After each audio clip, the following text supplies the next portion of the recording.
guys, it's Katya with Hindustan Astrology here, and in this video we are going to do the forecast for the entire month of June 2024. Now this is a very interesting month. Interesting things at the beginning and then at the end. So on June 29th we have Saturn going retrograde. And so all month we're going to feel this energy, you guys. Saturn is a big planet. He technically is the largest planet in our solar system if you include his rings. I know most people say it's Jupiter, but technically if you include his rings, he's the biggest. So when he goes retrograde, we really feel it. And because Saturn rules karma and time, all of the machines that calculate time, like our watches, our phones, our computers, tablets, whatever, they all seem to go wonky when he goes retrograde. In a way, it is similar to a Mercury retrograde in that, like I said, the machines that calculate time start to go wonky, and, during a Mercury retrograde, all of the emails and computers and everything go crazy. So forewarning, make sure you've got everything backed up and everything, your watches, one time I had one of my watches, I had a Fitbit and it drowned during when Saturn was stationing. So just, be aware that the whole month, okay, starting now, we're going to really feel this. Now, right off the bat, from May 31st until June 12th, we have a very special combination, and take advantage of this time because we have what is called a Saraswati yoga. Now, Saraswati is the goddess of higher learning, music, education, dance, all of, the higher philosophies. And a Saraswati yoga is when we have the three benefics in a sign that is ruled by Jupiter or Libra. So what we have is Mercury now is in Taurus, Venus and Jupiter have been in Taurus, and so having them all strong in Venus's sign of Taurus means that we have the Saraswati yoga, and it is a wonderful time for music, dance, the arts, learning. It's just I love this energy that we have right now. So this is an excellent time to get back to writing that book, playing your music, getting back to dance.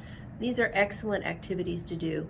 And in the sign of Taurus, Taurus is very grounded. It's an earth sign. So, making our projects manifest during this time, giving ourselves that little creative inspiration to push it forward. Now, right off the bat, on June 1st, we have two planets changing signs. The first is Mars. He is going from Pisces into Aries. He's still in the Gandanta zone, meaning that we can feel emotionally overwhelmed, okay? And in Aries, we kind of get it like a scattered brain, racing brain syndrome when, planets go over this threshold. So just be aware of that. However, Mars is in his best sign of Aries. He rules Aries, and it's what is called his Mula Trikona, or best sign. So here Mars is able to control his emotions. He's able to, Mars is the soldier, and in Aries he's able to take the orders and execute them and not, fly off the handle with anger, right? And also on the same day, we have Uranus going into Taurus. Now this is a major deal because Uranus has an orbit of 80 years to go around the sun. So it's been 80 years since Uranus has been in Taurus. So what is this energy about? Well, Uranus is the planet of electricity, sudden things, that eureka flash of insight into something. He can also rule accidents. He can rule especially airplanes or, you know, anything to do with technology, new innovative ideas, right? So Uranus is now going into the earth sign of Taurus, and Taurus is primarily concerned with stability, real estate, food, the soil. Taurus is concerned with money, making money, being stable. So having Uranus there means that we're going to have new and innovative approaches and means to revolutionize, right? Uranus is revolutionary, revolutionize the farming industry, the food industry. Lord knows we need it right now here in the United States. Groceries are ridiculously expensive. We need new ways of approaching housing. I mean, that's a very Taurian thing, right? Moon is exalted in Taurus, and a stable home environment. These are things that Uranus is going to bring.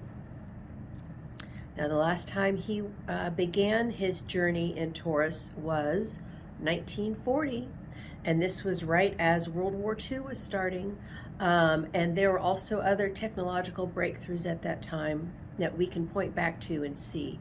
So I did write an article about this where I went into more detail. It's on my website, so head on over there and check it out. Okay, now, June 3rd, we have Jupiter finally going out of combustion with the sun. And that's significant because now he can operate more fully, give us the protection and good luck that he brings. And then on the 13th, he goes into the nakshatra of Rohini. And here I feel like he's really going to bring us a lot of help. Rohini is ruled by the moon, and Moon and Jupiter get along really well. And when they come together in a chart, it's a Gajakesari Yoga, meaning an elephant-lion combination. Very powerful, very good luck. And Rohini is the star of ascent. It is about being passionate about something, lusting after, the results of something, right? And so having Jupiter there is just going to expand that energy. And I feel like he's going to do some of his best work while he's in Rohini. Now, the next day at 11:14 a.m., we have Venus exactly conjunct the sun. Now, it's a combustion when, a planet comes between like 8 degrees before, 8 degrees after where the sun is. But when a planet is exactly conjunct the sun, this is a very special window of opportunity called Kazimi. It's like, the gates to heaven fly open and the angels sing, and we have this golden opportunity. So definitely on June 4th, take advantage of that. That whole day is going to be really good, but that's the exact moment that they're going to be exactly conjunct. Now, ironically, that same day on June 4th, we also have a planetary war, yes, between Jupiter and Mercury. Now, luckily, these two planets get along great. They are in different planetary camps, but Jupiter really adores Mercury because in the Vedas, in the myths, Mercury was the illegitimate child of Jupiter's wife, Tara, and Chandra, the moon. And Jupiter really took Mercury under his wing and raised him like his own son. So, having these two together isn't terrible, but it does indicate some stress in the areas of communication, right? And, the faster planet usually wins, except for Mars. He always loses. But in Graha Yuddha, the planet that moves off the degree is the loser, and the planet that stays on the degree is the winner. So Jupiter pretty much always wins the planetary war. So in this indication, Jupiter is gaining ground, but it is just going to show a little bit of tension, perhaps with communications, maybe things being slow. in Taurus, so just be patient. And then our new moon of the month is June 6th, and it is in Taurus. It's taking place at 8:37 a.m. EST, and it is in the nakshatra of Rohini. And as I said, it's the star of ascent. It's very lusty, very passionate, and we have Venus in her own sign of Taurus, making this an especially powerful new moon.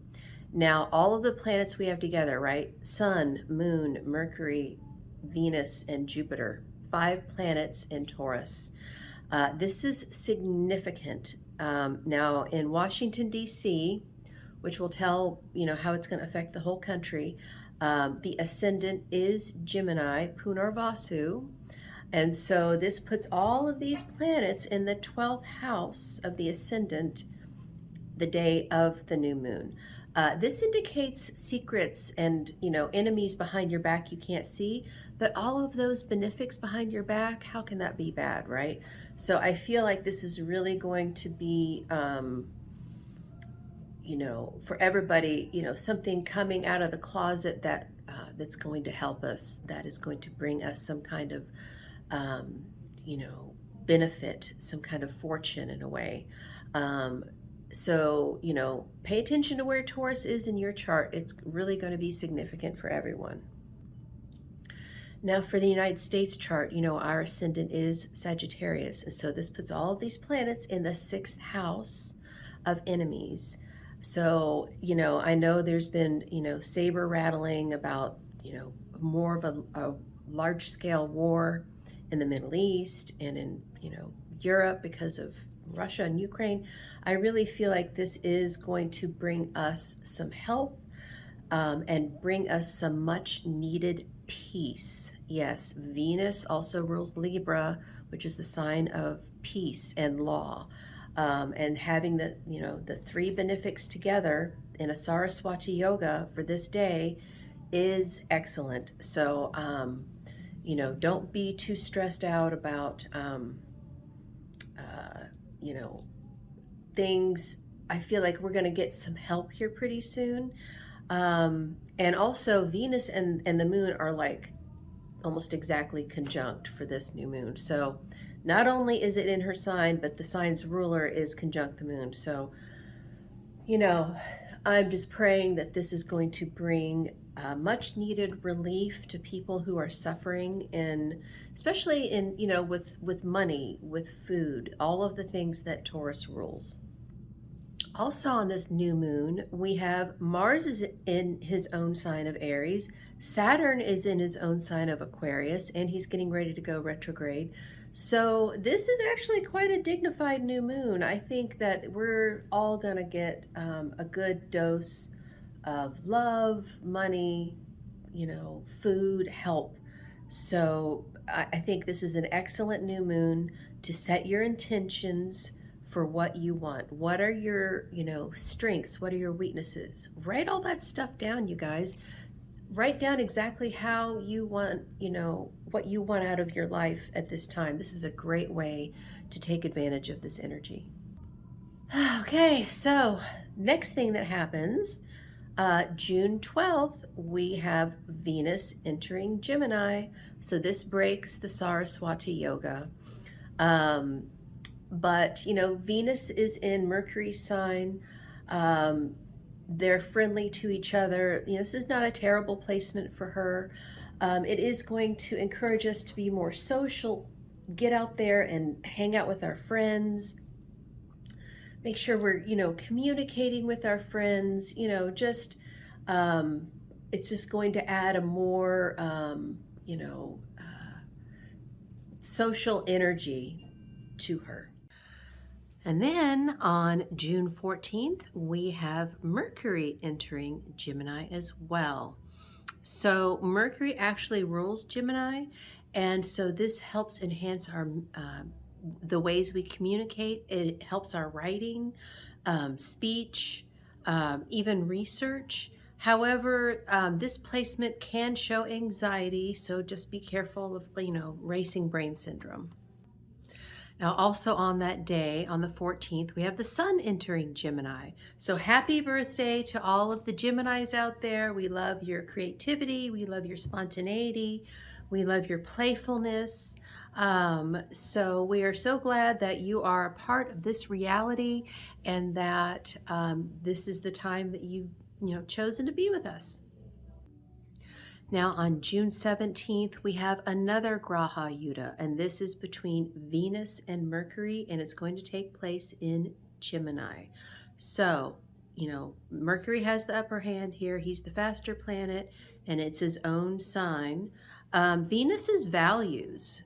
And, when these two planets come together, we may be discussing our values. We may be pondering, our worth, our self-worth.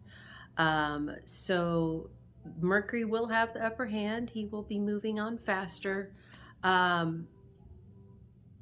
putting Venus as the winner of this planetary war, right? She's staying on the degree. So whatever planet stays on that degree that they're fighting over is the one that wins it, not the one that moves on. So anyway, it's just, lots of energy, especially surrounding our mind and the way we communicate. Now, June 21st at 9:08 p.m., we have our full moon for the month of June, and this is taking place in Sagittarius Mula Nakshatra.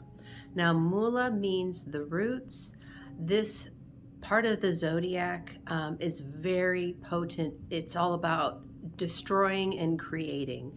The stars that align with it are the stars that are along the galactic center. So lots and lots of stars. There are a few that are more impactful.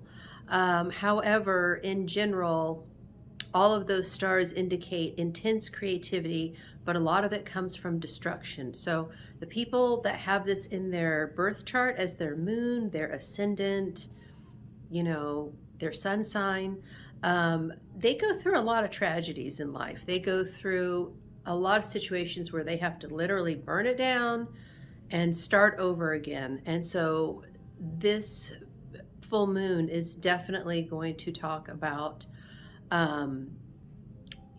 we've got a lot of things going on overseas as far as wars are concerned. And so this is the United States' first house. We are Sagittarius ascendant. So having this full moon there is definitely indicating that the United States is coming into focus in terms of their enemies, because that Venus, that Venus-Mercury conjunction, it's opposite this full moon. It's conjunct the sun.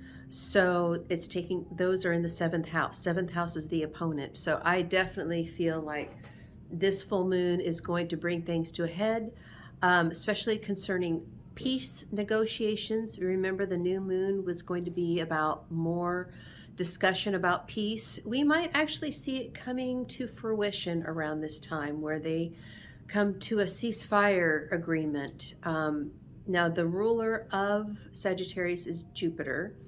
So the ruler of the full moon falls in Venus's sign of Taurus, and it's in the United States' 6th house. So, we could be having difficulties with the stock market. We could be having difficulties with food distribution, that kinds of thing. So just be aware of this at this time. Now, one thing about this, the full moon, is that Saturn is about to turn direct around this time. Retrograde, right? Which is going to be the 29th. So we're definitely going to be feeling that Saturn retrograde energy for this full moon. And Saturn is giving his 3rd aspect to Mars. Yeah. So,